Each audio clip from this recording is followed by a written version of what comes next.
জামাত ইসলামী ক্ষমতায় গেলে বাংলাদেশে প্রায় 4 কোটি যুবক আছে বেকার। আমরা এইসব যুবকদেরকে ট্রেনিং দিয়ে দেশে এবং বিদেশে তাদেরকে আমরা কাজে লাগাবো। একজনকেও আমরা বেকার রাখবো না। যদি সরকার চাকরি বাকরি যদি যুবকরা না পায়, যতদিন না পাবে ততদিন সরকার তাদেরকে ভাতা দেবে। তারপরও একজন যুবকও বাংলাদেশে বেকার থাকতে পারবে না। বেকারত্বের অভিশাপ থেকে বাংলাদেশকে আমরা রক্ষা করব, মুক্ত করব।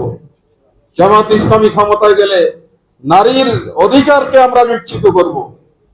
বর্তমান সভ্যতা নারীকে পুরুষ বানিয়ে তাদের অধিকার দিয়েছে। আমরা নারীকে নারী রেখে তাদের অধিকার দেব ইনশাআল্লাহ।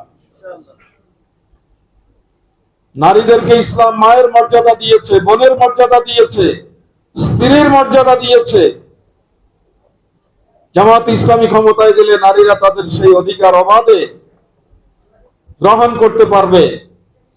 তাদের জন্য আলাদা শিক্ষা প্রতিষ্ঠান করা হবে, আলাদা যানবাহনের ব্যবস্থা করা হবে।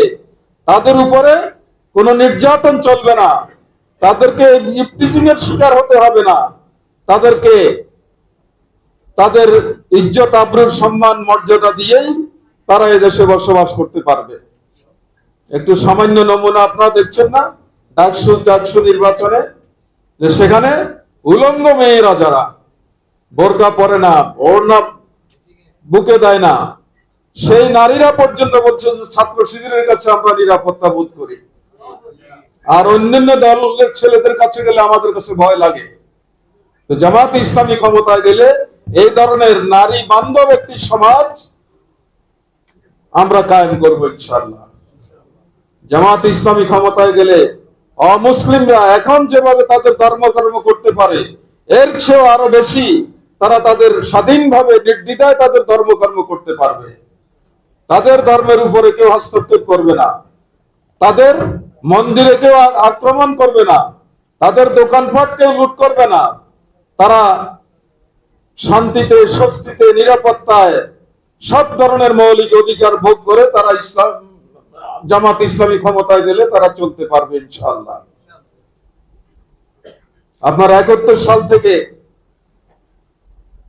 2020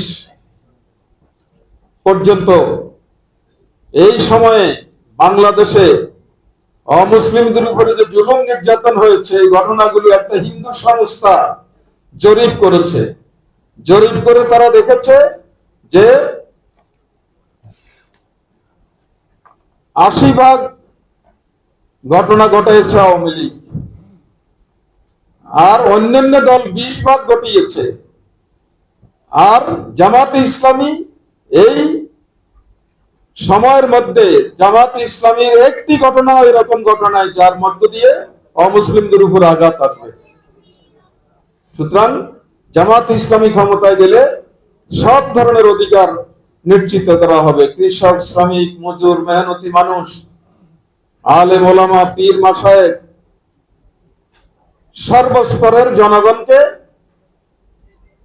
যাতে সুখে শান্তিতে নিশ্চিতে নির্ভয়ে তারা জীবন যাপন করতে পারে, এই ধরনের একটি শান্তিময় সমাজ আমরা কায়েম করার জন্য কাজ করছি।